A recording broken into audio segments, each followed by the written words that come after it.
გამარჯობათ მეგობრებო, მოგესალმებით. ეს ყველაფერი საათებზე ვიწყებთ სერიებს საათების შესახებ, საათების მოყვარულებო და კოლექტორებო. ვისაც გიყვართ საათების ჩემსავით, მე საათები, სამ მაჯურის საათები საერთოდ მიყვარს და ასე ვთვლი, რომ ეს რაღაცა ისეთი სფეროა, რომელიც შეიძლება დავარქვა კეთილი დაავადება. მოწამული ვარ, ასე რომ ვთქვათ, საათების სიყვარულით და მინდა ეს ჩემი სიყვარული თქვენ გაგიზიაროთ. გავეცნობით უამრავ საათების ბრენდს, თვითონ საათების მოდელებს,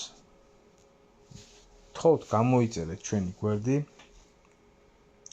სადაც მომავალში ეტაპობრივად დაიდება სხვადასხვა ინფორმაციები, სხვადასხვა ვიდეოები და გთხოვთ კომენტარებში თქვენი აზრი გამოხატეთ. რას ფიქრობთ ამ საათზე, რამე მომავალში რამე კონკრეტული საათი ხო აგნებოთ, რომ განვიხილოთ. მაქვს ძალიან ბევრ ბრენდთან და საათთან წვდომა. მხოლოდ ავტენტური, მხოლოდ ნამდვილი წარმოშობის საათებთან.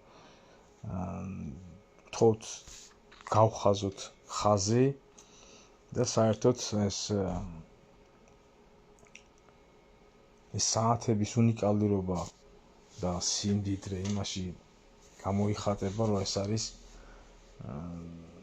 არ არის ეს კოპირებები და ვერანაირად ვერ მოვიწონებ ან რამენაირად ვერ მივეხმარები რეპლიკების რეკლამირებას ან რეპლიკების ყიდვას ან გაყიდვას ან საერთოდ შეძენას თუ საერთოდ ამის ქონას, იმიტომ რომ ეს ვფიქრობთ, რომ ეს დანაშაულია.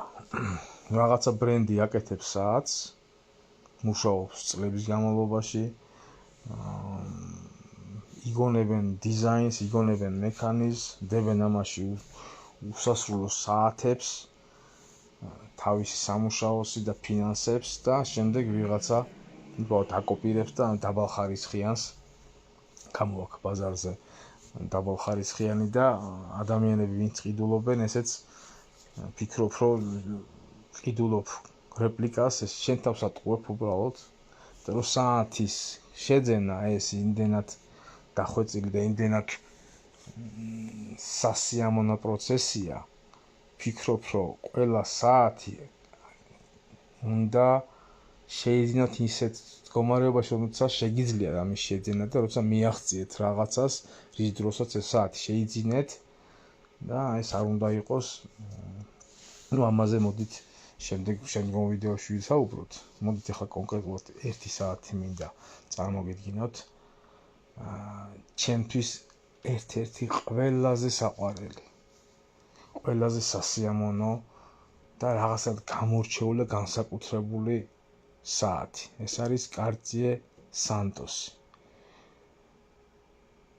Cartier Santos ეს არ არის უბრალოდ ძვირფასი ნივთი და ძვირფასი საათი. ყოველთვის ჰქონდა რაღაც განსაკუთრებული გზნობა ამ საათის მიმართ და რომ წამოვიზარდე და ჩავეძიე ამ ისტორიაში, ამ საათის წარმოშო, საათების ისტორიაში ზოგადად, მივხვდი რატომაც ყოფილა ჩემთვის ეს განსაკუთრებული საათი. პირველ რიგში რომ ხო რა თქმა უნდა სტილი მომწონს საერთოდ. ეს არის ჩემი სტილი, ეს საათი განსახავს ჩემს შეხედულებას, როგორი უნდა იყოს საათი, თან დახვეწილია, თან გამორჩეულია, თან, არ ვიცი, ბევრი რაღაცა შემიძლია დავახასიათო ბევრი სიტყვით, მაგრამ ჩემს პირად ესეთ გამორჩეულ სიყვარულს არ მოგახორთ თავზე. უბრალოდ ვისაუბრებ კონკრეტულად ამ საათის შესახებ, რა ისტორიული დატვირთვა აქვს ამ საათს.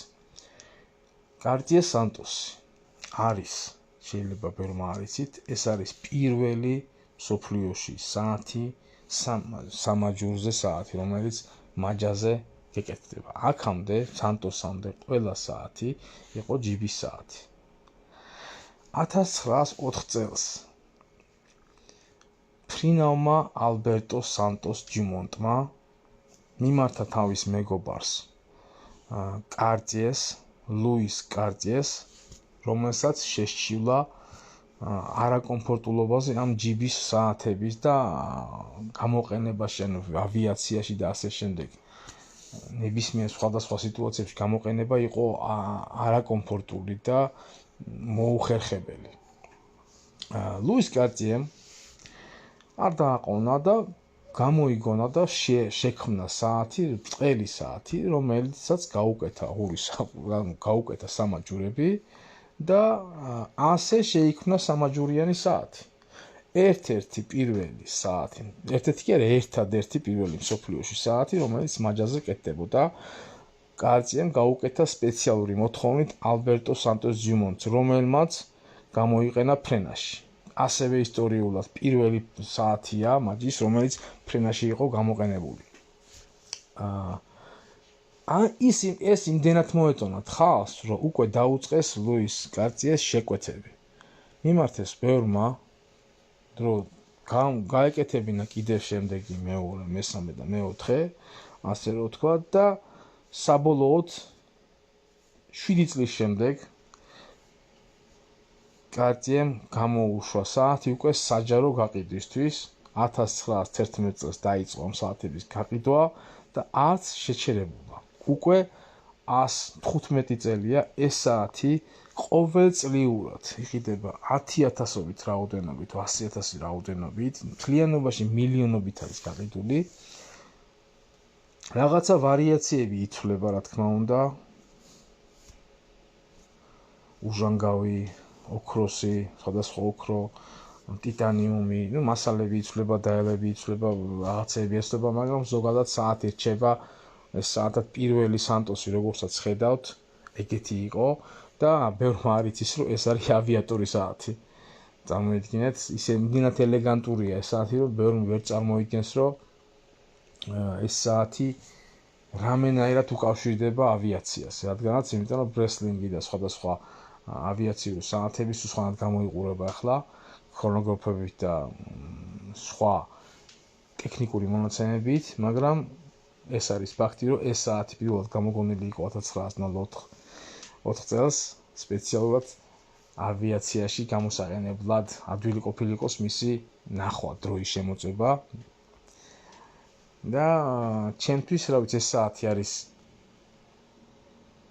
ერთ-ერთი საათია, რომელიც რა ვიცი, იყო შეკითხვა, რომელ საათს იქონებდი 1 საათად, თავისუფლად დავასახელებდი ამ საათს ერთ-ერთი საათად, რომელსაც ერთი ცხოვრებაში 1 საათი რომ მქონდეს, მე ძალიან კმაყოფილი ვიქნებოდი, სამაჯურიც დახვეწილი აქვს საერთოდ. უნიკალური და ულამაზესი საათია ისტორიულადაც და ისედაც, რა თქმა უნდა. რა ვიცი, რა შემიძლია სხვა კითხოთ ამ საათზე. რა თქმა უნდა, გამოიყენება სხვადასხვა სამაჯურები. შეიძლება ტყავის სამაჯური გამოიყენოთ, მოყვება კიდევაც შეძენის დროს, მაგრამ ვფიქრობ, რომ ყველა ფიქრობს ალბათ, ბევრი დამეთანხმება, რომ რკინის სამაჯურით ძალიან ლამაზია და არ ამგონია რამე შეცვალოს. მოკლედ, ეს იყო კარტიე სანტოსი, მე დაგემშვიდობებით და გთხოვთ, გამოიწერეთ ჩვენი არხი და დაელოდეთ შემდეგ საინტერესო ვიდეოებს. აბა დროებით. კარგად გრძანდებოდეთ.